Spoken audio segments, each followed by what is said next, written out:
Magandang araw at magandang buhay, lalong na sa ating mga minamahal na mga senior citizens. Ako po pala si Ruel Mendoza Tanyo at sa araw na ito ay meron kayong dapat na balitang malalaman. At dito lang po yan sa aking YouTube channel. Ano ba ang balita na dapat nyo malaman? Attention sa lahat ng ating mga senior citizens. Social Pension Payout Schedule, September 19, 2025, ating alamin ang buong detalye sa balitang ito. Ang main focus po na dapat mong malaman at makuha sa ating vlog ngayon, una ay ang mga lugar kung saan may magaganap na payout sa social pension for indigent senior citizens. Pangalawa, ang oras po ng inyong payout. Pangatlo, saan po ang payout venue. Pang-apat, ano ba ang kumpletong requirements na dapat malaman. At panglima, mga dagdag kaalaman para po sa inyo pong payout na magaganap. Kung gusto mo ang ganitong content, ay inaanyayahan kita na tapusin mo ang video na ito hanggang sa dulo. At nais ko rin ipaalam sa inyo na kung bago ka pa lang sa aking YouTube channel at gusto mo na malaman ang mga videos or vlogs related sa ating mga senior citizens na pinag-uusapan ang payout ng ating mga senior citizens, ang tawag pa dito, payout, yung benefits at iba pang mga balita na para po sa kanila ay isubscribe ng aking YouTube channel.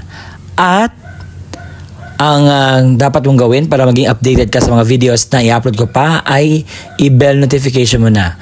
Dahil araw-araw po ako nag-upload ng mga vlogs related po sa kanila at makakasure ka na hindi masasayang ang araw mo kapag napanood mo ang aking video. Kaya naman sa puntong ito, hindi na natin papapatagalin ng oras at atin itong pag-uusapan ng maigi.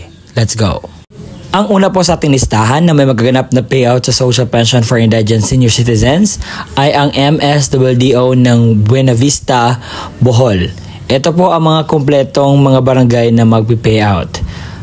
Sa Barangay Kambuhat na may 124 pensioners, alas 8:30 hanggang alas 11 ng umaga.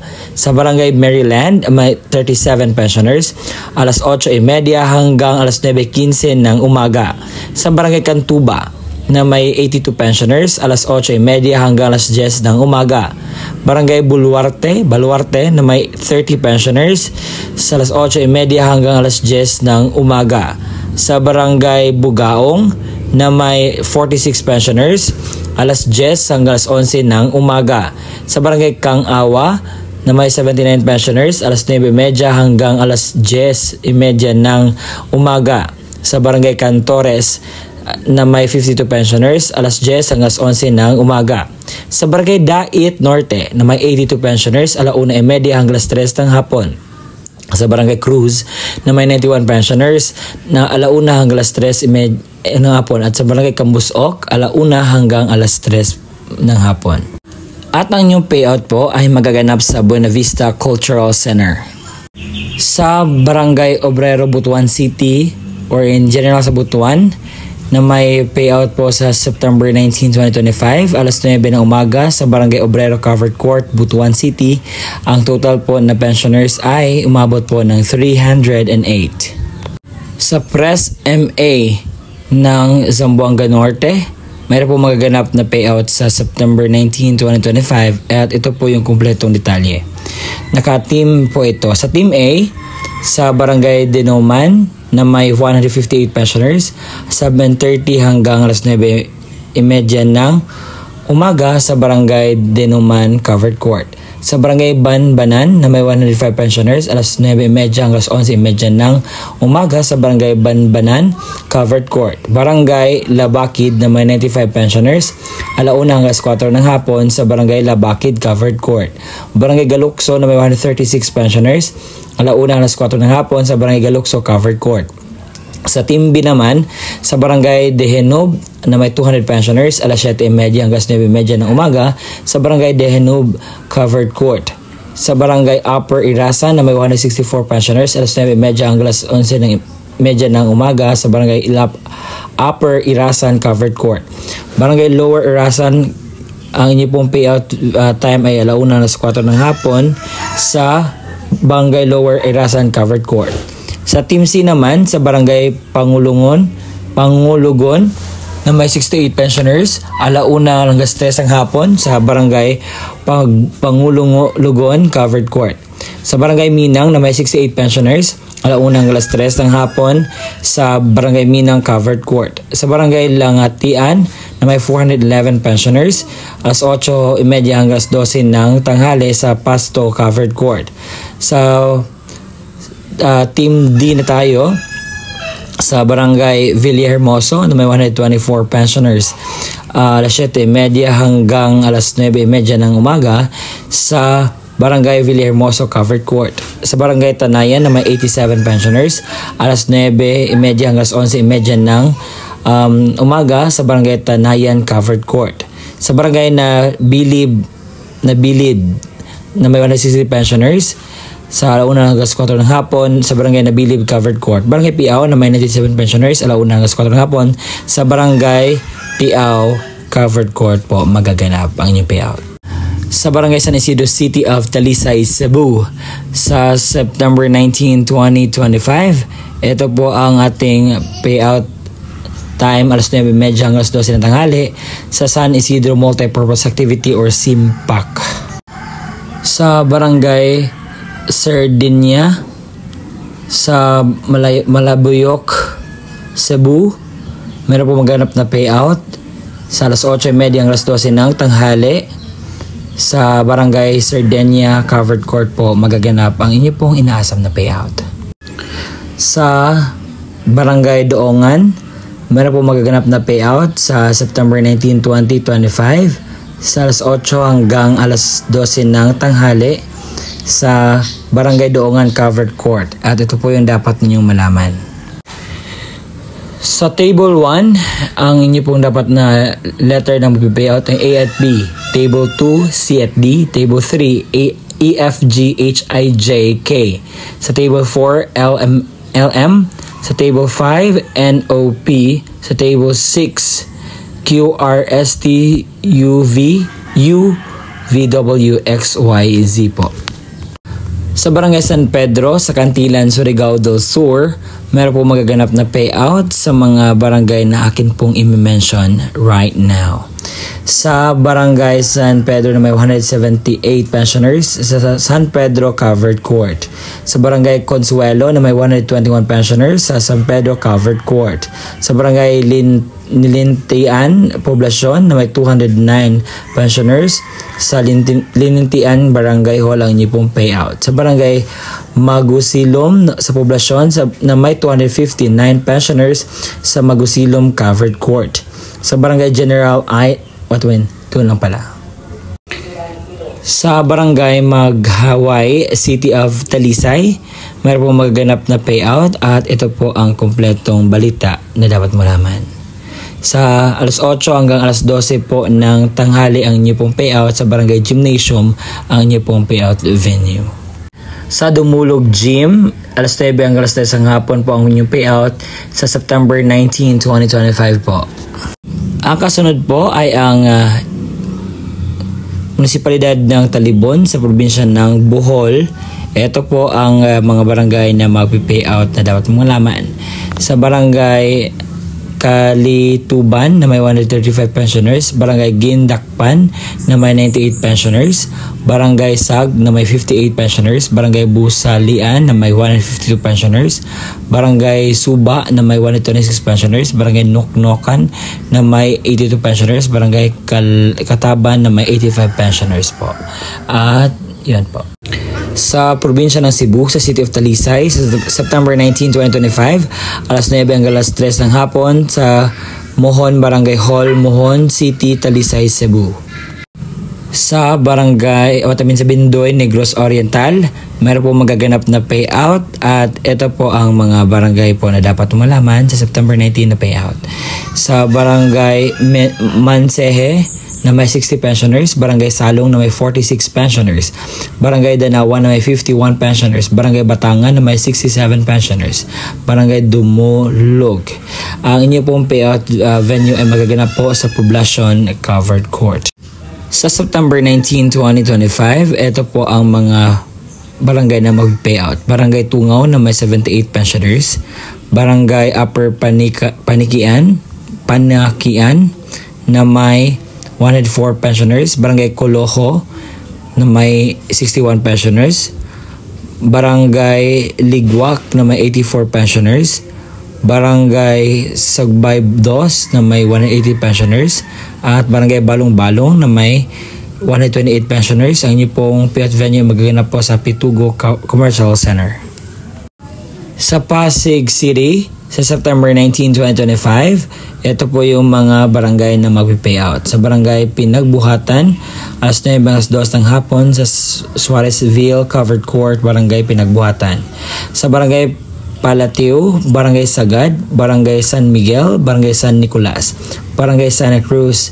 Ang inyo pong payout time, alas 9 hanggang 2 ng hapon. Sa Santa Cruz Covered Court, Barangay Santa Cruz po, magaganap ang inyo pong inaasam-asam na payout. Sa Pasig City pa rin, sa September 19, 2025, sa Barangay Bambang, Barangay Buting, Barangay San Joaquin, at Barangay Kalawaan, ang oras po ng inyong payout as 9 hanggang 2 ng hapon. Sa Villa Hernandez Covered Court, Barangay San Joaquin.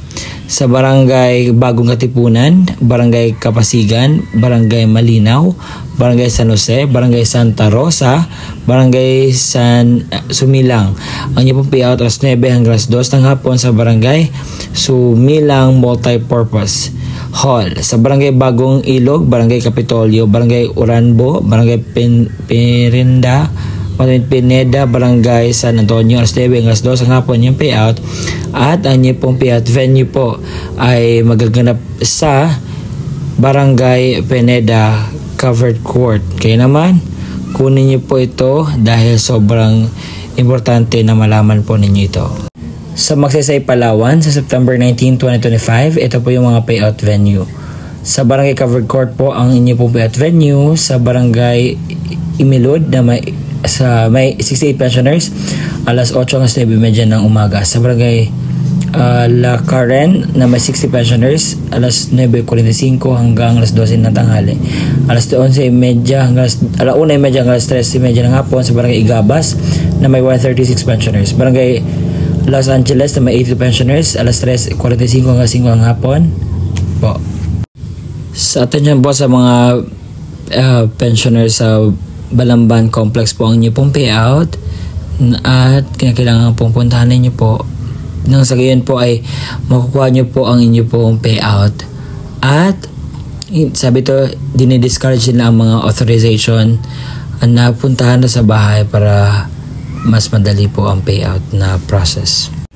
At doon po nagtatapos ang mga detalye na dapat mong malaman sa Social Pension for Indigent Senior Citizens na mga lugar, payout venue at payout time. Na sana'y wala nang kulang, pero kung meron ka pang katanungan regarding to this, I am much willing to really help and inform you with clear information na dapat mong malaman. At sa mga nagsasabi, sir, ito ba po ay totoo? O yes po, lahat po ng sinasabi ko ay totoo po. Wala po kasi nangalingan, ayaw ko po magbigay ng mga false hope. And kung wala na mention po ang inyong lugar, so ito lang po yung gagawin mo. Pumunta ka sa pinakamalapit na barangay sa inyo at alamin ang status ng inyong Social Pension for Indigent Senior Citizens at alamin kung ano na ang update. Nang sa gayon ay hindi ka mag-aantay sa kung kailan, para naman po mapuntahan po natin ang ating pinakamalapit na barangay at makabisita po tayo. At ang ngayon naman po ay ibibigay ko ang mga kumpletong detalye ng mga requirements na dapat na malaman po ng ating mga pensioners. Kumpleto po ito, walang labis, walang kulang. Ito pa ay lahat po ibinigay para po sa inyo. Let's go. Mga dokumentong gagamitin sa pagkuha ng pensyon sa Social Pension for Indigent Senior Citizens. Kung senior citizens or beneficiaryo ang kukuha ng kanyang payout, isang malinaw na photocopy or Xerox ng senior citizens ID na mayroong 3 original na pirma or thumb mark katulad sa ID ng senior citizens. Paalala, panatiling presentable ang mga dokumento, ilagay sa plastic envelope nang iwasang magusot. Huwag bilutin ang mga papel at siguraduhin pareho ang pirma o thumb mark base sa senior citizens. Kung authorized representative ng senior citizens or beneficiary ang kukuha ng pensyon, isang malinaw na photocopy ng ID ng senior citizens at lagyan na 3 orihinal na pirma o thumb mark katulad ng nasa ID ng senior citizens. Authorization letter na nagmumula sa MSWDO, CSWDO at OSCA na mayroong orihinal na pirma na MSWDO, OSCA, senior citizens at authorized representative. Isang malinaw na photocopy ng government-issued ID gaya ng SSS, updated PhilHealth ID, Barangay ID, UMID, Voters ID, updated voter certification, updated police clearance ng authorized representative at lagyan na 3 original na pirma o thumb mark katulad ng ipapakitang ID. Paalala, siguraduhin pareho ang lagda at thumb mark ng senior citizen, beneficiaryo at authorized representative base sa kopya ng government-issued ID na presenta. Komplituhin ang mga hinihinging lagda at thumb mark sa authorized letter, iwasang magusot at huwag bilutin ang mga dokumento. Kung namatay na ang beneficiaryo, isang malinaw na Xerox ng ID ng pensioners. Warranty letter na nagmula sa MSWDO, CSWDO o OSCA na may pirma ng MSWDO.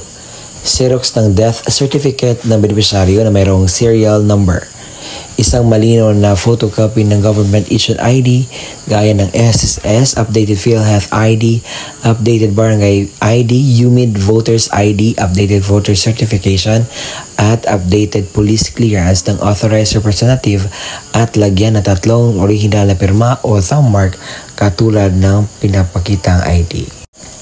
Paalala, kompletuhin ang mga hinihinging lagda o thumb mark sa warranty letter at iwasang maggusot at huwag bilutin ang mga dokumento.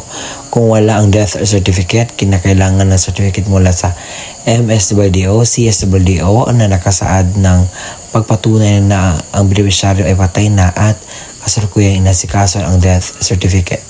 Huwag kalimutang magdala ng iyong ballpen na itim, payong at saka tubig. At kung meron na doon na po kayo sa payout, kinakailangan niyo pong gawin ito.